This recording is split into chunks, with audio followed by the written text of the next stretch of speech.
The new Diablo 3 Reaper of Souls expansion was just announced, and in this video guide I'm going to teach you how to be best prepared for this expansion. We're going to go over how you can enter the expansion with the biggest advantage and the most possible wealth to buy new gear and level up quickly and just get started in the game. So the biggest question most players have is what they're going to do with their old equipment. Your old equipment will likely be worthless a few months into the expansion.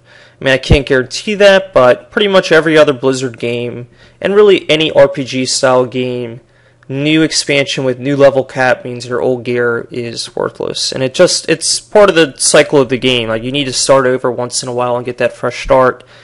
So if it's anything like World of Warcraft, which I imagine it will be since they both use the item level system, weapons will likely be hit the hardest, and that's just because we're likely to see a big raw DPS increase on level 70 weapons. So I would not, hold a lot of money in my weapon right now. I don't think that's a good plan. At least once the expansion gets closer to release.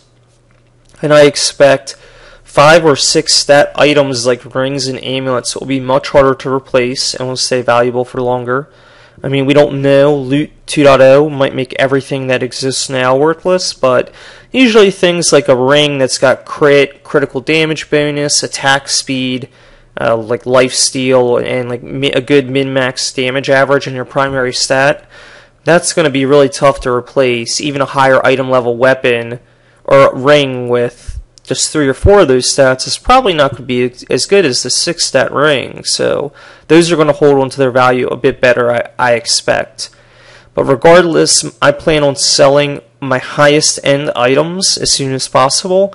But the mid-range gear is probably pretty good to keep still, and the reason is the expansion might not be out for another year. Who knows how long it could be. Even if it's only 6 months, if you sell all your equipment, what are you going to do in the meantime? You might want to pop on and play the game. So I'm just going to sell the most expensive stuff and keep the cheap stuff. As an example, I sold my Mempo with crit. It was an expensive item. But I'm keeping like my average weapon, my average trifecta gloves, just the basic stuff I'm keeping, a good enough set to clear comfortably, but I don't need, if an item costs 100 million gold, it's just not something that I need to play the game right now.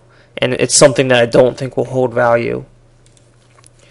So, speaking of that, let's talk about Paragon Levels. The new Paragon system, which they've called Paragon 2.0, will be account-wide, and it will be uncapped. So what they're saying now is that the experience you earn from Paragon Levels will be an account measure rather than a character-specific measure, and there'll be no level cap to this. It'll probably just continue to scale exponentially so that, theoretically you could hit level 200, but it might take, 5 years of playing. Who knows? But it's pretty safe to assume, I think, the Paragon levels that you've already earned will be added up for their total experience count, and they'll be converted to the new system. I wouldn't bet on it being additive across characters, but it could be. So if you have a level 100 mage or wizard and a level 100 barbarian, you might get all the experience points from both added together, and that will be your new Paragon level when the game comes out. But don't count on that. Count on at least getting the highest level character counted. So I think it's still good to work towards your Paragon levels if you want to have a good advantage when the expansion does come out. Especially, I would try to focus on just getting one character to 100. And I think that's going to be the best solution for you. So you will have to keep some gear if you're not already at the cap. So you don't want to sell all your equipment. So let's talk about some easy money in the expansion, and I think this will be the easiest money of all. It's going to be the Crusader class. It's a new class. Most players will want to try it, and they've already announced that strength is its primary stat. So if everyone wants to play this new character, it uses strength, all of those players are going to want to buy rubies for the Crusader. There's no mention of runes or socketables in the expansion like jewels or runes from Diablo 3. These could undermine the gem market and make players not want rubies, but there's been no mention of that. So until they mention it, which I don't think they will at this point, rubies are a good investment. But we're not going to likely see this effect until a few months before the expansion, and I think then players will realize, hey, the expansion's coming out soon, I want rubies for my Crusader, and the prices will slowly start to climb. And I think when we get an actual release date for the expansion, that prices will really skyrocket. It's not just players wanting rubies for their Crusader, but also ones that want to level up faster, and just speculators, like probably most of you watching this video, are all going to start buying rubies. So if you wait until the expansion comes out, it might be too late to get cheap rubies. So you're going to want to pick them up before then, but you don't necessarily want to buy them now, because now they might not, it might be a year before the expansion comes out, so the rubies might not spike up in value till then. So it's just something to keep in the back of your head. So let's talk about leveling gear. Again, rubies, they're pretty good. You can get increased XP gain if they're socketed in your helmet. And you might see an additional uptake in ruby demand for old players who quit before they actually put in Paragon Levels, where people wanted the rubies in their helmet. And then there's also players who quit later, but before they added on the new tier of gems. Those players are also going to want rubies. Basically, a lot of people are going to come back to the game, see how good rubies are, and they're all going to want to buy them. Just something to keep in mind. And that also goes for leveling weapons. If you're leveling up a new Crusader from the get-go, and you have like a really low-level weapon, and you stick like a high-end ruby in it, it's a huge DPS increase, better than any other gem. So rubies are going to be popular for that reason too. And another item that looks to gain in value is Leoric Signet. We're likely to see demand for this item increase with the expansion, and the reason is players will want Leoric Signet to earn experience points with their Crusader, and also to hit 70 faster, and or whatever the level cap is. And if Paragon 2.0 is more beneficial, and players really want that extra experience, all players might try to seek Leoric Signet, and that could really trigger a big price increase. So another option that we're still investigating, I guess, or waiting to hear about, is the Mystic. And this is a new NPC that's supposed to be able to allow players to upgrade their gear, but they didn't announce any materials. I expect that at least some of the Mystic materials will be new, account-bound, dropped-only items, especially from like the loot runs or the Nephilim trials they just announced, but under the event that the Mystic uses ingredients that can currently be bought, I expect the prices of those particular ingredients to go up a lot. So just keep an eye on the Diablo 3 news. It could be something like fiery brimstones, it could be gems, it could be tomes of secrets, not sure. Whatever it is, you want to buy it once that's announced. At least once the expansion comes close to release. And with the new type of loot, we'll also likely see some kind of new crafting. And it might not be initially, it might come in a later patch, but we'll see new recipes and possibly new crafting materials added at some point. And the one item I'm particularly interested in is the fiery brimstone. They're really cheap right now because there's lots of legendaries that are being, they're being disenchanted or salvaged, and there's not really a lot of use for them, so they're really building up and they're very cheap. But if suddenly a new mystic or crafting recipe could use this material, it could cause a huge spike price. And another important distinction is whether or not these are going to be still the top tier. There could be a new level of crafting mats, like level 70 legendary items could salvage into something we don't know. If that happens, then the fiery brimstone price will really tank. So we gotta be careful with that. That's a tentative buy.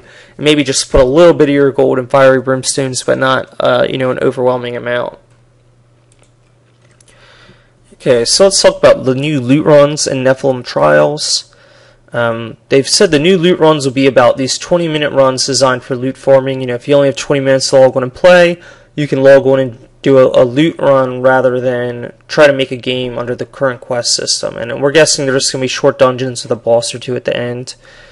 Nephilim trial, Not exactly sure what these are. The rumor is that it's basically going to be a portal which will appear randomly in the game world. You can go inside and clear out an area. That may or may not be true.